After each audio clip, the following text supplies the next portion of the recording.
Welcome in. It is day 223, and you're speaking to the Meeples Champion.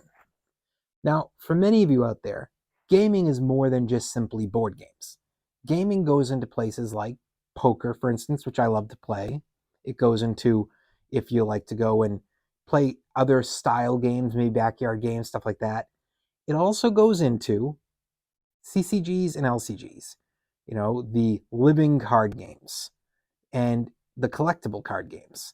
So I was a Yu-Gi-Oh fan growing up. Yu-Gi-Oh came out when I want to say I was in my first year of college. All my sisters were in like middle schoolish, and we all liked the cartoon together. I'm a big cartoon fan. I used to watch Saturday morning cartoons till they kind of ended that. So we all started collecting the card game and playing together. We loved it. But I eventually pulled out of there because it just got to be too much. We probably played about 3 to 4 years together, and then they all kind of were done and just gave me all their cards, and I played with friends at college. And then even I was like, man, with all these collections I had together, I still just have such a small group, and it's so much money to keep building. And I pulled out. I said, I'm done. I sold it off to for like $150 to somebody to just get rid of my collection and move past it.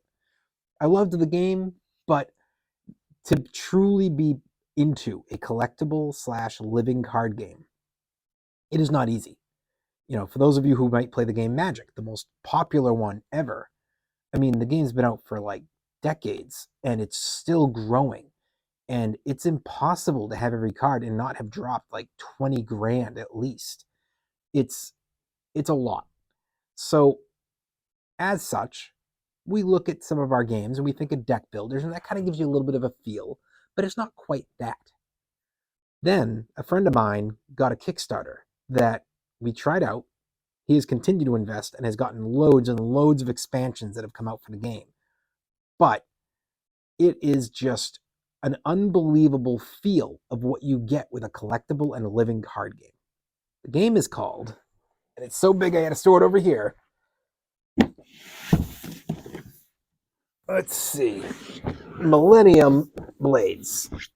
Now, Millennium Blades is an interesting game.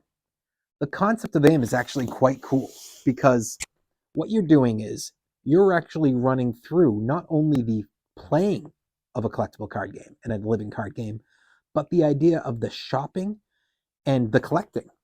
So you have 3 phases in the game, and the early phases are timed. It's meant to keep this game from taking too much time. So you go in, I believe it's 15 minutes is what you get for your round, and you set up all these cards, and you're spending and buying. So you have so much that you can spend to go off and grab new cards. Everybody's going at the same time, so you have to be really careful because you're going in to get something. It's not like you're taking turns. It's just 15. It's like you're been let loose in a card store, and it's the first person to grab it goes to the teller and buys. So you're grabbing things, paying out, moving around, and that's what you're primarily doing. When you're doing this, you're building up your collection, but you also, during this 15 minutes, are preparing for your match. So you have to pick out the cards that go to your deck. But there's other things to do as well. So you could decide, all right, well, I really want these cards to fight with, but I also want cards that are going to go into my collection area. I'm going to go after the, example of a blue deck. And you're trying to get every single level of that blue deck. So there might be 14 different level cards that you could potentially get. And for every single one that you add into this collection area, it's going to be a big point payout because you've got an actual collection of cards there. So you get your points based on your collection of cards there. Then you go into an actual battle phase. Now you all fight each other in this big open battle where it's, all right, we're going to keep on going and then see basically where everybody lands for, what points were paid out, who got what place. And then when it's all done, you go back in. You go back to the beginning. You have the cards you had from before, but now you're doing it again. And you do 3 rounds of this. It's intense. But it's so different because it's not just that you're playing the feel of a living card game, which you are. I mean, you have 2 huge boxes. Thousands of cards are in here. That's not it, though. It's the idea of that you're getting the feel of going to a store and trying to find a specific card. Now, when I used to play, I never went and bought a card by itself. That was never what I did. But what I did do was me and my cousin would go and we'd pick up a bunch of cards, and me and my sisters pick up a bunch of cards, and we'd say, okay, we're going to buy a bunch of packs together, and then we're going to do some kind of a card drafting. So we'd open up either you draft your packs and you'd each get a pack, or the more realistic thing you do is you would open up every pack, you'd pool all the cards together, and then everybody would say, okay, as a group, we're going to go through and we're one by one going to pick a card, and we see everything. So, yeah, the rare cards, there might be some really good rare ones there, but somebody else might say, I don't care about any of the rares. All I want are these. So you do that, but then you could also trade. Well, you're getting all of that here. It's such a bigger feel. It really pulls off the feel of it 100% across the board. It's such a cool concept. And it's one that, I've seen this in stores, and that's insane to me because usually a big game like this, you don't see get from a Kickstarter to a store. But I've seen it in stores, and I've been tempted to buy it for myself because it's so cool. Only reason I haven't is because I'm not sure if all my sisters would want to play again. So the likelihood is the only people I'm playing this with would be the group that somebody owns the game already. That being said, I do like the concept that maybe I'll give in one day and I'll grab it because it's a really cool game. Well, why don't we jump into our 7 categories and let's see where this game lands for us today.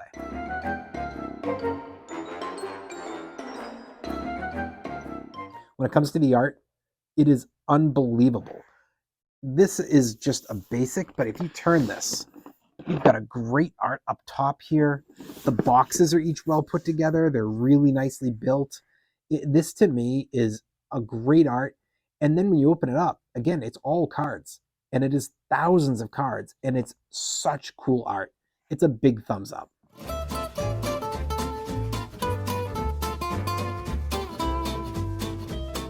Your components. The game is built off of the cards. Again, all you have are cards. It's all you're playing with. There's no other thing to really do here. It's cards and the money. So you've got plenty to work with. I think that they do a really good job on it. Thumbs up. The price. It's not cheap. Now, I would have loved to have been able to easily give it a thumbs down and say it's not available, but I already mentioned I've seen this in stores, so it is available. It's not cheap. It's over $100. Now, that was a few years ago. I haven't seen it in stores as much since because with COVID, I wasn't in stores for a long time. And since going back, I only go to a couple stores. It's not like I'm branching out to the 10 stores I used to visit. So I haven't gone and seen this one since, but it was definitely in store for a long time. And at the time it was 100. Maybe it's come down a bit. The question is $100 acceptable for the game that you're getting? Yes. Yes. Because how much would you pay if you wanted to go play Yu-Gi-Oh! Or Magic, Pokemon? Yeah, you're going to drop $6 in a pack. It's not much. But you can't start with a pack. You need a starter deck, which means you're going to go drop 20 or 30. And then you're going to keep collecting. And all of a sudden, you get to $100 spent and you've got 10% of what you're getting in this box. It's so much better to do this, where you have a complete game. You can enjoy the whole setup of every aspect of the collecting, of the arranging, of the playing, but you're not having to hunt things down and get mad because it takes you forever, or go after a card you can't find and spend way too much money. You're going to get a game that gives you that LCG, CCG experience without you having to spend the money you would in that. You're going to spend 10%, maybe 5% of what you would spend just to really have a good 2 years worth of run in that kind of game. So for me, the price is very acceptable. Big thumbs up. Difficulty. So I do think this could be a little tough for a kid. I'm not saying they couldn't. 10 years old, kids are collecting card games like that at that age, but the way this is set up might be a little bit overwhelming for them. A lot of times kids at that age are either after the collector side or the playing side. So either they just buy the cards and then they just learn how to play their deck, or they go in there trying to collect the cards. To be doing the setup of having the collection be a phase and be going through all that, it might be a bit intense. But I think a beginner can enjoy this. If you talk to me about, hey, here's somebody who likes those kinds of games and they're 20, 21, 22, I think they could sit down and play this game right out the gate. And I think experienced and experts are getting a full game here. Thumbs up.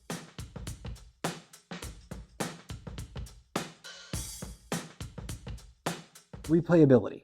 is the game replayable?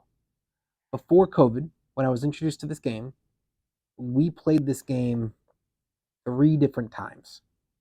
Took down 1 victory. I was pretty happy about that. But we played 3 different times. That was in roughly a year.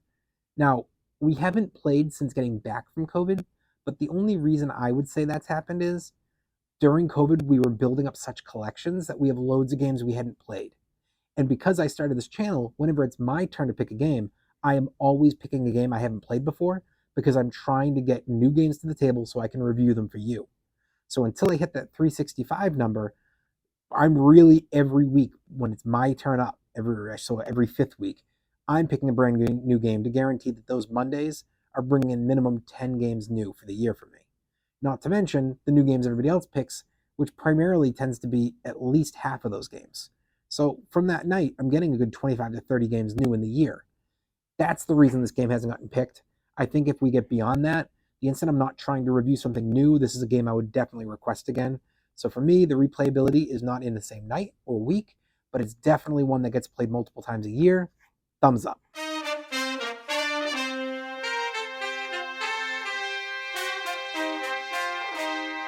Keys to victory. How are you going to play this out? Are you playing because you're going to try to fully involve yourself on collecting and making the collections? Are you all in on trying to save up your money? Are you all in on trying to make a deck that can win? When I played, the best way to throw people was I'd make a deck, but I'd already be prepping the next deck and I'd be thinking about a collection I could turn in. And then when it came to the next round, I would sacrifice my deck and have a brand new one. And it would completely throw people because they'd think they were ready to counter me by adding in a couple new cards. And then I'd add in a brand new deck and they'd be like, wait, how did you already make a new deck? We only had 15 minutes. You were doing all that other stuff. So there's a lot of ways to attack it, but I see this having loads of keys to victory. Thumbs up.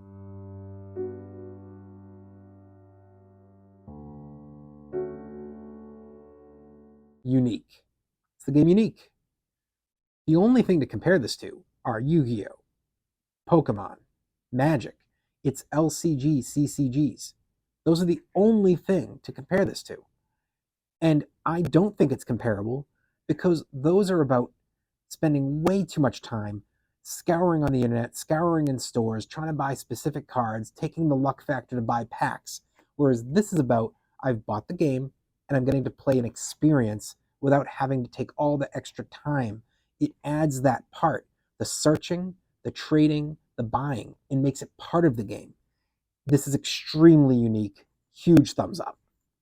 Overall, what do I think? It's a big game. It's a big undertaking. Just to be asked to play the game might be a bit much for you.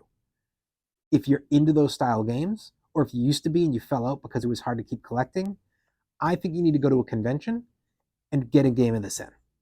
Or find somebody who's interested, maybe a few people that have the same concept, and say, hey, let's invest together. Let's all buy it as a group, have some fun. If it doesn't hit for us and none of us like it, we can try to sell it off. But if 1 or 2 of us really likes it, one of us could pay the others off, keep the game. Now we had a chance to try it first. But try to come up with some way to get this game played. It may not be what I recommend for most of you to buy, but a few of you I think would definitely like it. If I have the opportunity, I want to play this game with my sisters, see if maybe they like it, play with my wife, see if maybe she likes it. If people outside of my game group do enjoy the game, and it's one that I think can get to the table again, I would definitely add this to my collection because I love the game. But I have to acknowledge that somebody in the game group owns it. Do I really need to add it? Probably not. So until I know for sure, I'm not putting it in the collection. Well, it has been day 223, and we've been speaking about the game Millennium Blades. And you've been speaking to the Meeples Champion. Like, share, subscribe, and check down below in the description. I'll be adding in an Amazon link in case you want to get this game for your collection. Until next time, I'll talk to you tomorrow.